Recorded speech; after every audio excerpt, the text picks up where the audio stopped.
Jeffery.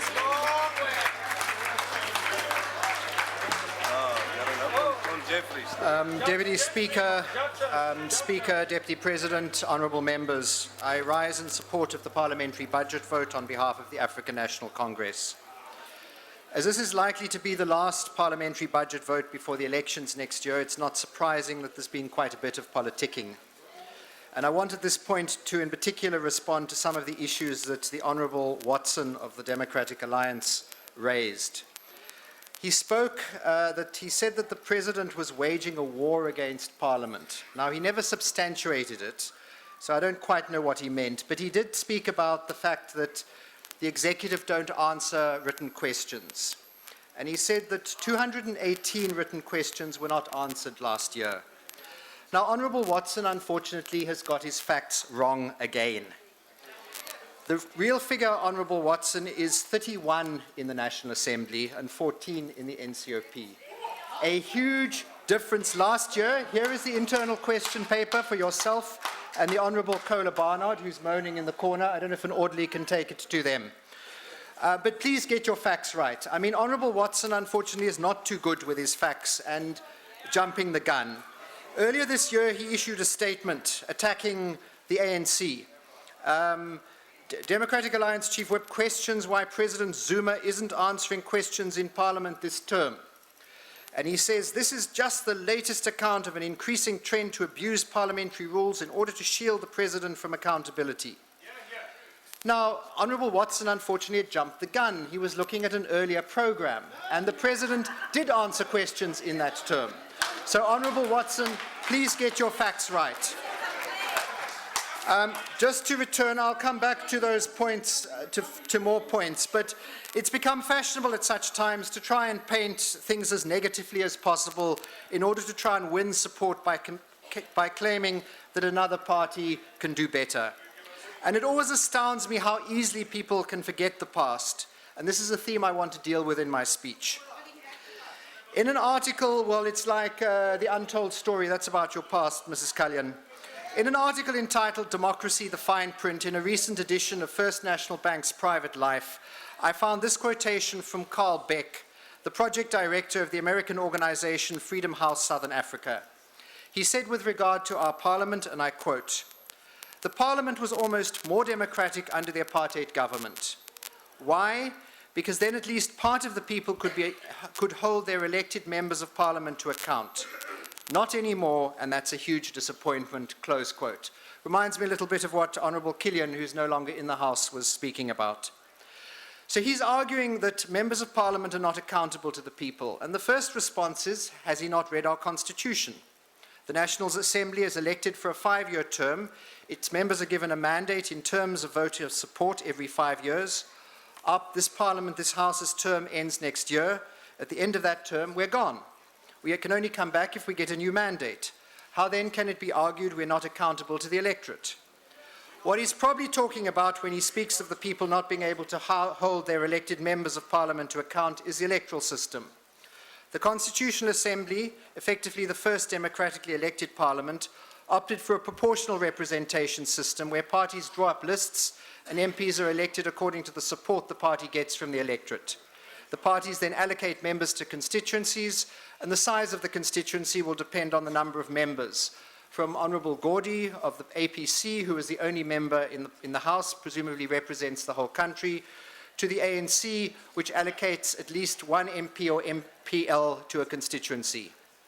This is the most representative system in terms of the numbers of parties. We have 13, and it can also ensure that parties like the ANC can make provision for 50-50 representation for men and women, for disabled people, people of different races, cultures and religions. But we are told that we are accountable to our parties and not the people. So the argument goes we should be elected by constituencies. Now, if you had single-member constituencies, as you had before the advent of democracy in 1994, and as you currently have in Britain, the winner takes all and losing votes in a constituency are discarded. In Britain, for example, no government in this century or the past was ever elected by a majority of voters. On some occasion, the majority of voters voted for the party that did not get the most seats. That happened in South Africa in 1948 with the National Party's first election. They got the most seats, the United Party got the votes. The other argument is for a mixed system, something similar to what we have in local government, where half or more of the members come from constituencies and the other half from proportional representation lists. The constituencies could either be single or multi-member constituencies. In March 2002, Cabinet appointed an electoral task team chaired by Dr. Frederick van Zyl-Slabbert. The majority of 8 of the members of the task team proposed multi-member constituencies, with district municipalities and metros being the geographical constituency. The minority of 4 felt the system was fine as we currently have it. Now, the report makes interesting reading for anyone who wants to engage in the argument of accountability. The majority, those are the people who wanted change, said the first past the post system would, and I quote, lead to considerable disproportionality, with the larger parties dominating the scene and the biggest of all probably winning, that's us, probably winning more than 80% of the seats. They noted, and I carry on, that when it comes to individual accountability, the matter is less clear. Candidates are elected in their own right, but it is mainly as a result of their association with a political party. As the DA would, I'm sure, have learnt in Umzimkhulu.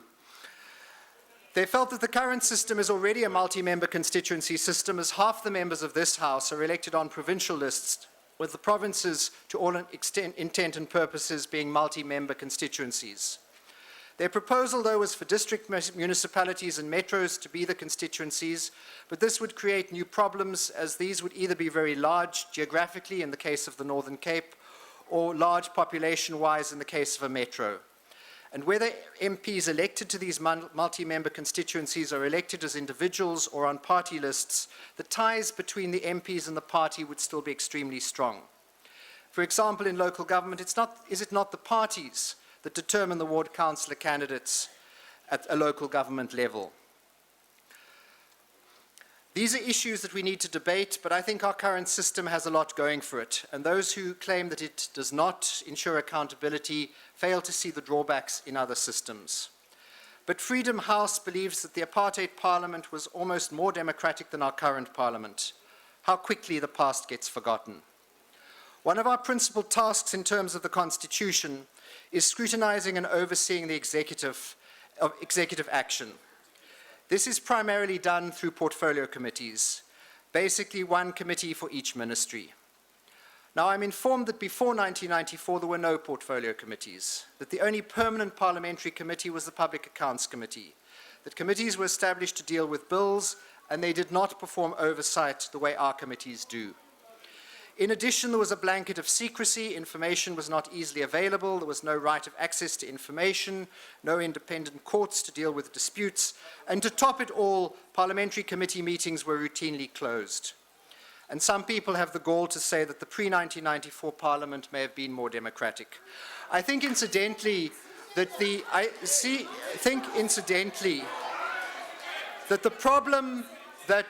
problem with Honourable Watson and Honourable Mulder, is that you come from, as former National Party members, you supported or you're used to that system where Parliament was just a talk shop.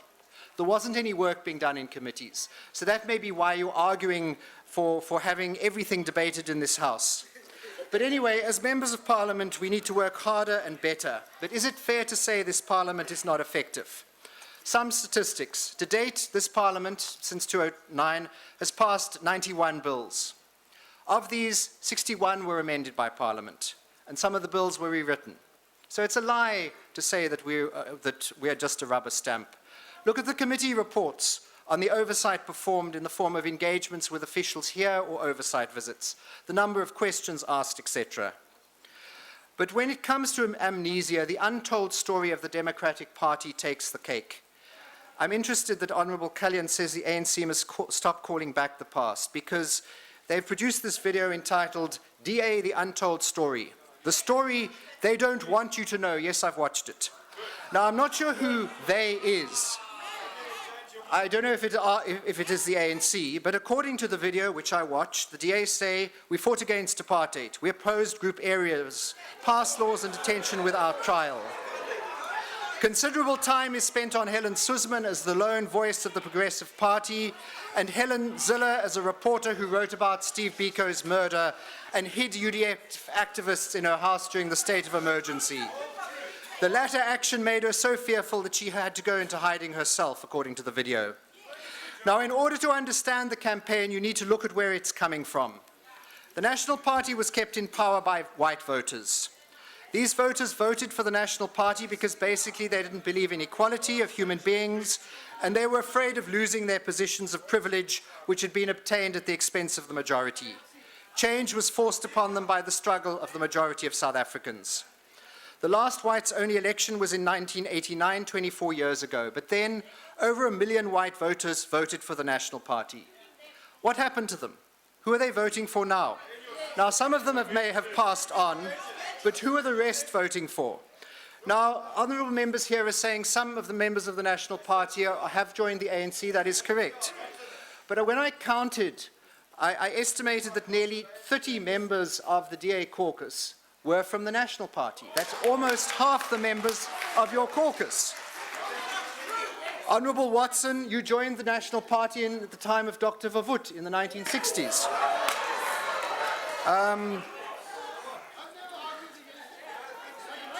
Now, these people are voting for the DA, and most of the unreformed members of the National Party are in the DA. The DA gets its primary support from minorities, whites, coloureds and Indians, because they believe it will protect their interests. Basically, people who think they're superior to African people. But the DA wants power, and to get power, they need to pretend they will represent the black people, so hence this campaign of the untold story that they opposed apartheid. Now, I'm not disputing that Mrs. Suzman did do important work in visiting prisoners on Robben Island and taking up issues, asking parliamentary questions of ministers and reading information into the parliamentary record so it could be disseminated in the media. But other PFP members such as Pierre Cronje and Jan van Eck, who later joined the ANC, did that as well. I didn't notice reference to them in the DA, The Untold Story. Maybe I missed it. But what did the PFP as a party do? The DA video refers to speaking out against the government with harsh penalties and great risks suffered. What were they? Was it the risk of banning, imprisonment, loss of livelihood, or assassination, or having to go into exile, as was faced by members on this side of the House? And remember, in asking that question, if you look at parliaments in repressive regimes across the world, it's not uncommon for opposition members to be arrested. Were any members of the PFP arrested? No. I mean, even the Liberal Party, they had members executed, arrested, banned, etc., but not the PFP. What did the PFP do in opposition to the illegal occupation of Namibia and Angola? The 2-year conscription of all white male youth, troops in the township. Did they protest? Did they support? Point of order, Madam Deputy Speaker. Madam Deputy Speaker, Rule 50 provides that the discussion has to be relevant to the debate. What does this have to do with the parliamentary vote? Continue, Honourable Member. Thank you. There's a rule about unnecessary points of order as well. But okay, what did the PFP do? Did they support the end conscription campaign? Some individuals did, but as a party position, the answer is no. In fact, how many current white male members of the DA here in this House who are over 40 served in the Apartheid Defence Force? I know that the Honourable Mayneed, their shadow Minister of Defence, did, starting his military service in 1987 when the South African Defence Force was doing horrendous things in the frontline states in occupied Namibia and within South Africa itself. How many more? Were there any conscientious objections? How many conscientious objectors were there? None. But what about democracy? Did the PFP support one person, one vote? No. Mrs. Suzman's party, the Progressive Party, wanted a qualified franchise. You could vote if you had a certain particular minimum education level or income or owned a certain amount of property. In other words, you could only vote if you were rich or educated. This actually was not dissimilar to the qualified franchise for African voters on the voters' roll of the Cape Colony in the late 19th century. So not exactly progressive of the Progressive Party. I've got a document entitled The Constitutional Policy of the PFP dated November 1978. And it says that the PFP rejects majority rule government. They wanted consensus, and I quote from it. They say, the PFP therefore believes that in both the legislature and the executive, because they wanted everybody in, a minority veto should apply in all matters. The size of the minority veto in the legislature should be negotiable, but it should be in the order of 10 to 15%. Then they wanted cultural councils, and a cultural group may establish a cultural council to assist in maintaining and promoting its cultural interests. Each recognized cultural council was to be represented in the Senate, and no legislation affecting cultural interests of a particular cultural group may be passed by the Senate unless it has first been referred to and approved by the cultural council concerned. So basically, minority vetoes, minority rights. That is the untold story of the DA, which you should maybe be telling people. Now, the DA may now be belatedly supporting the Freedom Charter, but they only did so when it was convenient. They could not before 1994 because the clause in the preamble of the Freedom Charter, and I quote, that only a democratic state based on the will of all the people can secure to all their birthright without distinction of color, race, sex, or belief. That was not something the PFP supported. So the PFP may have voted against apartheid legislation, but did they want a non-racial South Africa? The answer, based on historical facts, is a resounding no. Let us recognize the DA for what it is, a wolf in sheep's clothing. A right-wing party of privilege trying desperately to pretend to do something for the poor and the working class, but in reality wanting to maintain things as much as possible for their core membership, the advantaged elite. Just to respond to some other issues that were raised, the issue of the motion of no confidence has come up.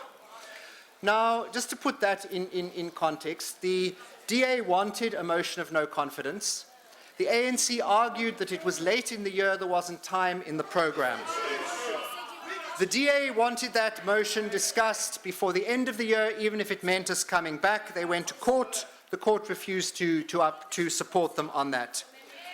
Now, what the ANC said is that fine, first available date in the new term, this term, let's debate that motion of no confidence. And the first available date was, I think, the 28th of February. And we provisionally put it in the program. When it came to the discussion in the programming committee, the DA said, no, they don't want to discuss it anymore.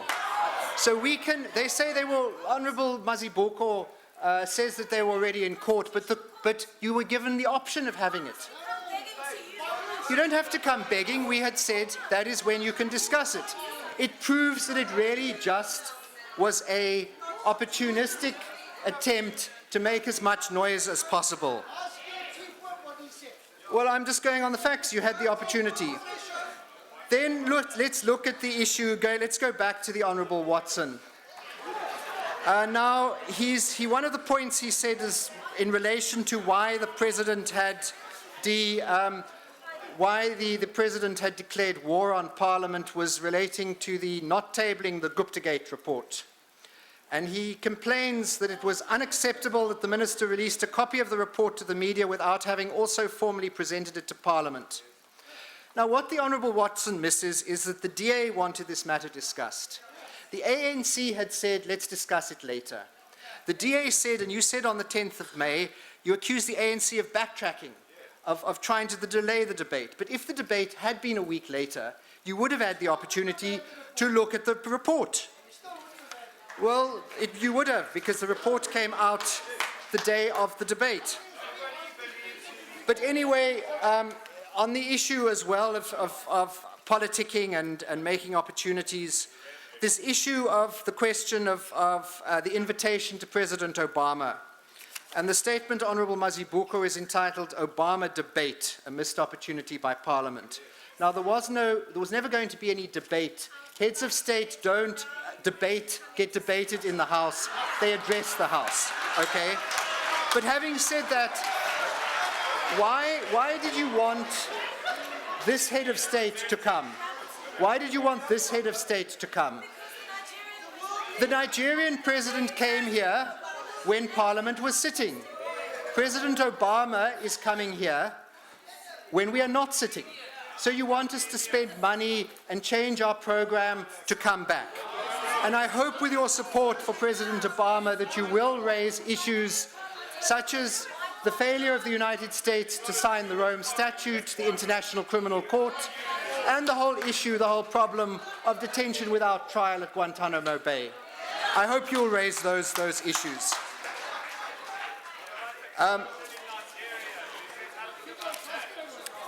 But basically, I think that's largely it. I was interested as well in the relationship between the Honourable Watson and Mazibuko, that the Honourable Watson, as in Honourable Mazibuko's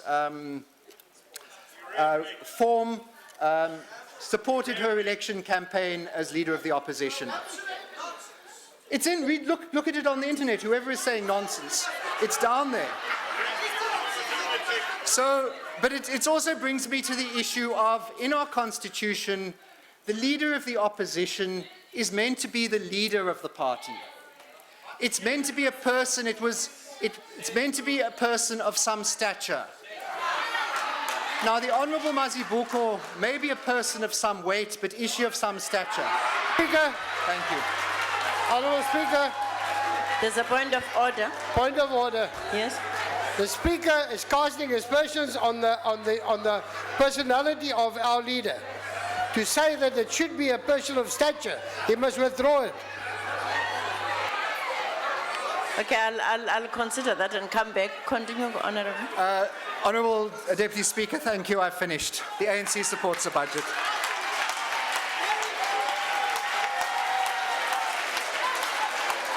Thank you, Honourable Jeffery.